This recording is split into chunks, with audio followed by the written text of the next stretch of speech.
Bonsoir les amis, j'espère que vous allez bien. Me voilà aujourd'hui pour faire une analyse sur l'AED JPY. Alors, j'ai choisi l'AED JPY parce que je suis tombé sur ça directement. Alors, je passe d'abord en weekly, d'accord, pour voir la tendance, d'accord, la tendance du marché et sa structure également. Donc, forcément, si la tendance est baissière, la structure sera donc baissière, d'accord, la structure sera baissière. Donc, c'est d'abord la première des choses que j'essaie de faire lorsque je veux faire un top-down analysis, d'accord. C'est la toute première des choses que j'essaie de faire, de voir d'abord. Alors, après avoir vu ça maintenant, je peux descendre maintenant, petit à petit, en lower time frame, tout en trouvant mes zones que je pense, d'accord, les zones que je pense trouver des opportunités pour pouvoir revendre ou racheter. Alors, ici, on peut voir que le marché est dans une tendance baissière là, d'accord, parce que vous pouvez voir que on a une très grande impulsion baissière ici, donc le marché est dans une tendance baissière. Alors, maintenant, on peut voir également la structure, d'accord, on a notre dernier low ici, high, donc lower low, lower high, lower low ici. Donc la structure également elle est baissière. Alors ici, maintenant ce que je vais faire, d'accord, je vais travailler d'abord ici. Donc passons dit en trading, faut observer l'effet passé, d'accord, pour prédire l'effet futur. Maintenant ici, donc ici étant mon dernier low, ok, ici étant mon dernier low et ici mon dernier high. Donc je vais prendre ma trend line ici. Alors le marché ayant cassé le dernier high, donc on peut dire que nous sommes en train de changer de tendance. Donc là, on a un short, d'accord, change of character. Donc c'est ça que nous avons ici. Alors maintenant, lorsque nous avons un choc, on doit d'abord aller voir ce qui s'est passé, d'accord, ce qui s'est passé à l'intérieur et voir où, d'accord, potentiellement le marché pourrait revenir pour qu'on puisse prendre notre trade à la revente. Vu qu'on sait que le marché est dans une tendance baissière. Alors ici, ok, on peut voir qu'on a une structure interne ici également, d'accord, un low, un high, un lower low, higher low du moins, excusez, donc un low ici, un higher low, d'accord, un higher high, un higher low également ici, d'accord, un higher high ici. Alors qu'est-ce que nous voyons? Ce low a été cassé, donc ici, après casser du low, donc là on va voir qu'on a également un choc ici, d'accord, et pour ce choc notre TP doit être normalement, si on prenait notre position, notre TP doit être normalement le dernier bas que le marché a effectué ici, d'accord. Alors nous allons voir que lorsque le marché vendait, on a eu ici une vente, une consolidation et puis une vente. Donc dans la règle de supply and demand, d'accord, ça fait drop, base et drop. D'accord? Et quand ça fait ça, le marché se retourne toujours au niveau de la zone de consolidation et puis revend. D'accord? Donc c'est un peu un truc comme ça. J'ai observé ici. Alors, tu fais ça. D'accord? Dans ma consolidation. Alors, si je viens là et que voilà, c'est là je trouve mon entrée de vente. Ok? Maintenant, pour pouvoir confirmer que c'est vraiment une entrée en vente, on doit voir s'il n'y a pas, d'accord, de la liquidité qu'on peut observer. Maintenant, ce qui s'est passé par ici, d'accord, vous allez voir que on avait une liquidité de type equal high qui était là. Donc, ça valide d'une part la zone que j'ai tracée ici, d'accord. Donc maintenant, ce que je dois faire, vu que c'est une continuation, je vais juste placer normalement, d'accord, normalement mon entrée ici, d'accord, mon entrée là, voilà, et mon take profit au niveau de ce dernier lot là, d'accord, voilà, ici, au niveau de ce dernier lot. Normalement, c'est comme ça se fait, ok.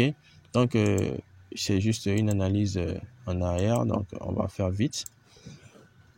Alors, maintenant que le marché a vendu, ici, on ne s'attendait pas à ce que le marché casse ce lot-là, ok? Maintenant, le marché a cassé le lot, évidemment, et lorsque le lot a été cassé, le dernier high que le marché a fait avant que le lot ne soit cassé, c'est ce high ici, d'accord? C'est ce high-là. Maintenant, lorsque le marché a cassé, il n'est pas directement reparti ici, parce que normalement, une fois cassé, ok, on va s'attendre à ce que le marché se retourne au niveau de notre dernier high, là, parce que c'est là, en fait, il y a des ordres qu'on peut normalement reprendre, ok? Et donc, voilà, le marché s'est arrêté ici. Donc, le même principe que je viens de montrer sur le supply and demand, c'est ce qu'on a observé également ici, d'accord? On va voir un drop, base, drop, et le marché est revenu au niveau de la consolidation et puis il a vendu, ok? Alors, maintenant, étant donné que c'est ici, d'accord, la zone que nous observons, d'accord, après cette cassure ici, on voit que le marché continue toujours sa tendance à la vente. Donc, tout ce qui va se passer en bas ne serait-ce que manipulation. D'accord? Maintenant, étant donné que c'est ici, nous projetons, d'accord, d'entrer en position, ce qu'on doit faire, d'accord, c'est de voir, est-ce que, avant ce setup, qu'est-ce qui s'est passé par ici? Alors là, je peux observer que nous avons une liquidité de type trendline ici, d'accord? D'accord, une liquidité de type trendline. Je mets la liquidité, d'accord. Maintenant, mis à part ça également, on peut observer qu'on a de l'equal high par ici, d'accord. On peut observer que nous avons de l'equal high par ici. Voilà, equal high. Donc, liquidité également, d'accord. Donc, il y a beaucoup de liquidité ici, donc ça pourrait induire probablement beaucoup de personnes en erreur, d'accord. Maintenant, vous allez me dire, oui, nous sommes sur du weekly, donc on va attendre que le marché fasse tout ce mouvement pour que ça finalement vienne ici. Je vous dirais non, d'accord, parce que ici nous sommes en weekly, on peut éventuellement trouver des opportunités en lower time frame afin de pouvoir profiter de la vente en tant que telle, ok. Donc voilà. Donc en weekly, voilà ce que j'ai. Donc je trace ma zone. Je m'y attendais pas, c'est entré dedans. Voilà. D'accord, je trace ma zone comme cela. Et là maintenant, je vois quoi? Après le choc là, d'accord, le marché a manipulé en bas, a manipulé, d'accord. Et en fin de compte, d'accord, il est revenu dans la zone que je suspectais. Ok. Maintenant, vous allez voir ici un truc. Ici, on a un low, d'accord, un high. Et ici, on va avoir un choc ici. Donc, normalement, notre dernier lot, d'accord, notre dernier lot, c'est ici. Donc, je fais ça. Ok, je vais pas d'abord mettre de choc. Alors, on va voir d'ici à ici, c'est également une structure. Donc, on va un low ici, un higher low, un higher high. D'accord? Et là, je vais bien agrandir pour que vous voyez bien. Ici. Voilà. Donc, c'était le dernier lot de la structure ici en tant que tel. D'accord? Alors, ici, on a un choc. D'accord, et le marché s'est retourné dans sa supply zone ici et revendre, d'accord. Donc si c'était qu'on prenait position là, on doit normalement s'arrêter où? On doit normalement s'arrêter à ce dernier lot là. Maintenant on va voir que le marché a cassé ici, donc là je fais ça, je mets un choc, d'accord. Alors on va se dire oui, après le choc normalement le marché doit revenir ici, n'est-ce pas? Voilà. Donc normalement le marché doit revenir ici pour qu'on puisse revendre, d'accord. Alors donc je vais vous montrer où se trouve le piège. Alors ici vous allez voir, si je tire ça comme ça, le truc c'est quoi? Cette zone là, d'accord, cette zone là a été fraîchement cassée ici, mais le marché n'avait pas encore pris notre ordre qui se trouve en haut ici. Donc ici, cette zone ici, vous allez voir, c'est un dernier lot, d'accord. Alors chez les retail, comment ça se passe? Lorsque le marché fait ça, il fait un low, un high, d'accord, et il casse ce dernier lot, d'accord, ici. Donc ce dernier lot là normalement était un support, ok, était un support. Donc lorsque le support est cassé, voilà, lorsque le support est cassé, on s'attend normalement, d'accord, à un retest, d'accord, on s'attend normalement à un retest, d'accord, un retest, et puis on va checker la vente, d'accord. Donc c'est un truc comme ça qui se trouve ici. Il s'avère en fait que si je trace maintenant ma zone de support ici, d'accord, si je trace ma zone de support, vous allez voir que cette zone de support coïncide en fait avec ce niveau là. Donc ce niveau de prix était en fait au niveau, d'accord. Alors cette structure là était au niveau de notre support qui est devenu résistance maintenant une fois que le prix est revenu là, d'accord. Donc nous en smart money, nous n'allons pas prendre en fait position sur support devenu résistance, non, d'accord. Donc c'était là le piège. Et vous allez voir que plusieurs personnes, d'accord, plusieurs personnes auraient pris un trade ici. Et vous allez voir que le marché a également très bien fait, d'accord. Il a montré en fait de la liquidité ici. D'accord? Il a montré de la liquidité ici. Alors, avec cette liquidité-là maintenant, d'accord, je vais mettre liquidité. Bien. D'accord? Et on va se dire, oui, on a notre dernier high ici. Oui, le marché va probablement vendre là. Donc, on se place et puis, paf, le marché nous fait sortir.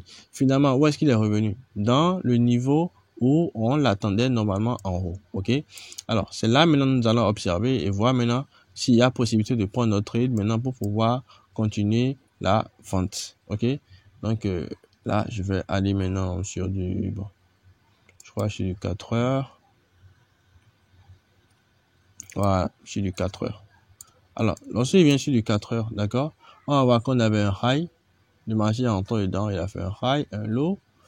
Donc, il n'a pas fait un high ici, donc il a toujours continué. Donc, là, on va prendre un high, un low, un higher high, d'accord. Et ici, c'est notre higher, ici, c'est notre low à low maintenant. Donc, le marché a cassé. Donc, ici, on peut avoir un choc. Voilà. Bien.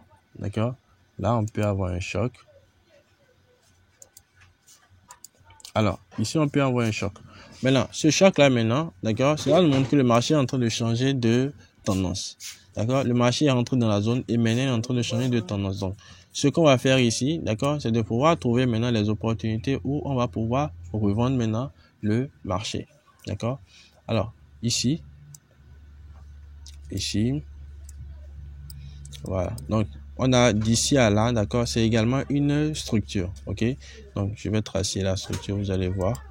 Donc, on a un low, un high, un low, un high low, d'accord, un high high. Ensuite, maintenant, le marché est venu directement en bas là, ok. Il est venu directement en bas là. Donc, ici, nous pouvons observer que ici étant notre dernier low, d'accord. Ici étant notre dernier lot, nous avons eu un choc, d'accord, à ce niveau.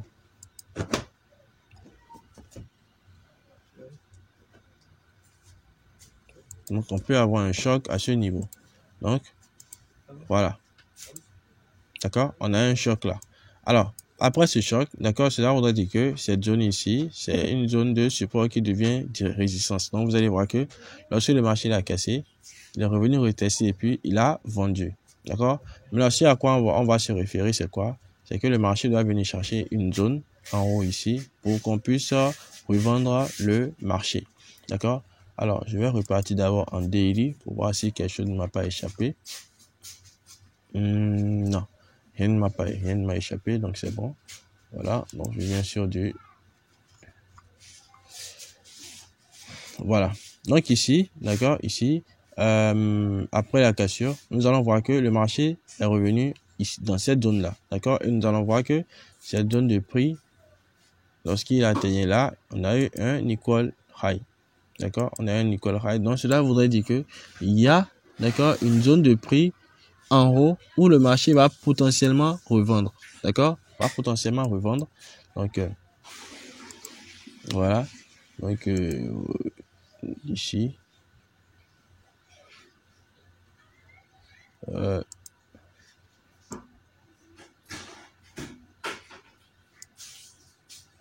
voilà. D'accord. Et là, si on tire ça comme ça, bon, il y a une notion dont je n'ai jamais parlé sur le canal, donc je vais faire une vidéo dessus. Il y a ce qu'on appelle un QM, un Quasimodo, d'accord? Un Quasimodo. Donc, on va voir que ça rejoint en fait cette zone-là, ok? Et là, le marché a commencé à vendre directement à ce niveau. Vous voyez, donc là, même le marché est déjà en train de poursuivre sa vente, d'accord? Normalement, on devait se placer ici, d'accord? On devait déjà se placer là. Et notre stop loss en dessus ici, ok, et notre TP en bas, d'accord. Alors maintenant, comment rejoindre maintenant la tendance actuelle du marché, d'accord. Là nous sommes sur du 4 heures. Comment rejoindre actuellement la tendance du marché? Maintenant nous allons partir sur du 1 heure, d'accord. Nous allons maintenant travailler sur ceci, d'accord. Nous allons travailler sur cette structure là afin de pouvoir trouver notre trade. Alors, je fais ça, je viens sur du MEH1. Voilà. Bien, je viens sur du H1. Alors, sur du H1, qu'est-ce que je constate? Voilà, on a un low ici, un high low, high, d'accord, high low, fake to make a fail to make a high. Donc le marché a vendu, il est venu ici, il a consolidé, il est reparti. Bien, d'accord. Donc lorsqu'il est monté ici, c'était son dernier low ici. Voilà, c'était son dernier low ici. Alors voilà, je vais mettre un choc.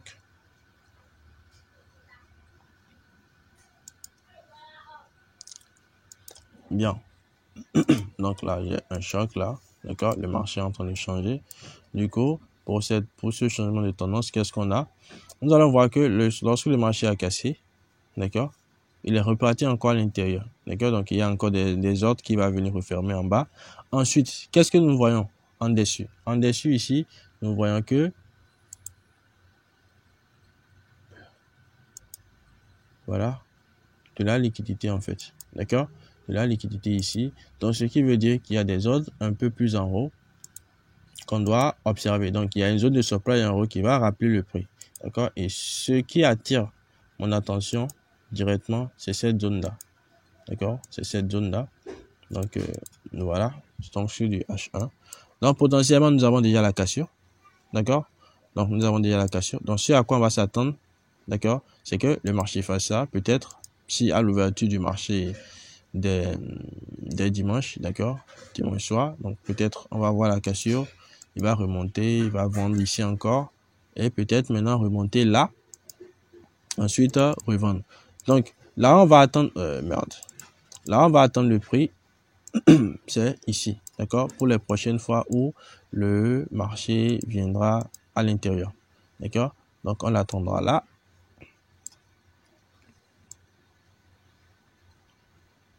Voilà. D'accord? On l'attendra là. Et on va chercher à vendre. D'accord?